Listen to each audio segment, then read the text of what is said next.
प्यारे बहन और भाइयों, मेरा नमस्कार स्वीकारो। आज हम अध्यात्म क्षेत्र में आपको बताएंगे कि इस पृथ्वी पर मानव क्यों आता है और मानव योनि का मौका आपको कितनी बार मिलता है। तो देखिए, मनुष्य परमात्मा को जानने के लिए, परमात्मा को देखने के लिए, परमात्मा को अनुभव के लिए इस पृथ्वी पर आना पड़ता है। और 84 लाख जो योनियां होती हैं, इसी कारण से आपको इस पृथ्वी पर सतयुग, त्रेता, द्वापर और कलयुग, इन चारों युगों में आपको 84 बार जन्म मिलने का मौका मिलता है, चाहे वो स्त्री हो या पुरुष हो।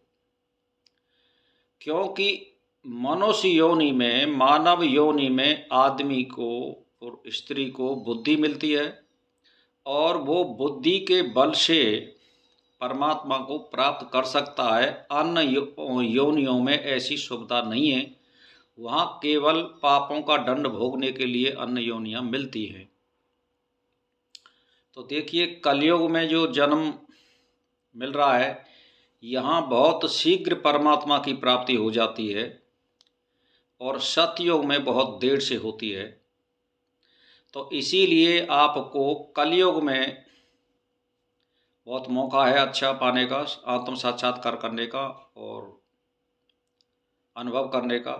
तो मैं आपके लिए बता रहा हूँ कि आपको सतयुग में 8 बार जन्म मिलने का मौका मिलता है, क्योंकि वहाँ ज़्यादा आयु मिलती है आपको।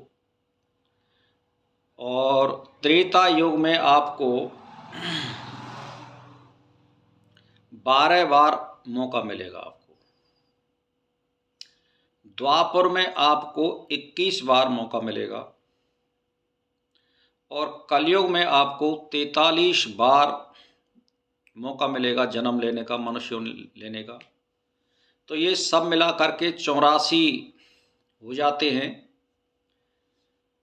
तो अब इनमें आपको 84 बार जन्म मिलने के बाद भी आप मुक्ति को प्राप्त नहीं होते हैं।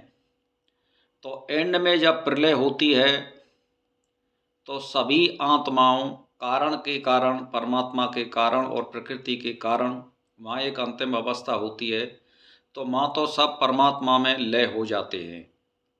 लेकिन जो अपने आप अपनी कोशिश से जो मुक्ति करता है, उनके लिए मान के चलिए मुक्ति हो गई उस पुरुष की या स्त्री की, तो फिर भी उसको प्रथम सृष्टि में बहुत बढ़िया सुसज्जित परिवार में जन्म मिलेगा, मौका मिल जाएगा। अगर आप जब कोशिश करके मुक्ति प्राप्त नहीं करोगे तो आप उसमें जब कभी सृष्टि होगी तभी आपको आपके कर्म के आधार पर, जैसे आपने कर्म नहीं किया है तो आपको सतयुग में भी नहीं मिल सकती है और त्रेता में भी और द्वापर में भी। आप कलयुग में एंड में मरे हो, एंड में विलीन भये हो, जब सृष्टि का प्रलय हुआ है, तो आपको एंड में जन्म मिलेगा। बहुत इंतजार करना पड़ेगा। इसीलिए आप कोशिश करके मुक्ति प्राप्त करें, परमात्मा को जानें, परमात्मा का साक्षात्कार करें और साक्षात्कार भी जो सत्य शास्त्र हैं उनके अनुसार करें। साक्षात्कार आत्मा का जो होता है वो निराकार साक्षात्कार होता है, जो प्रकाश रूप में होता है, सूक्ष्म रूप में होता है। जो दैत्य में जो साक्षात्कार होता है वो शुद्ध साक्षात्कार नहीं माना जाएगा। राम का, कृष्ण का, हनुमान का, महादेव का, देवी का, दुर्गा का, जितने भी साक्षात्कार किन्हीं लोगों ने देखे हैं, वो शास्त्र के अनुसार आत्म साक्षात्कार नहीं माना जाएगा।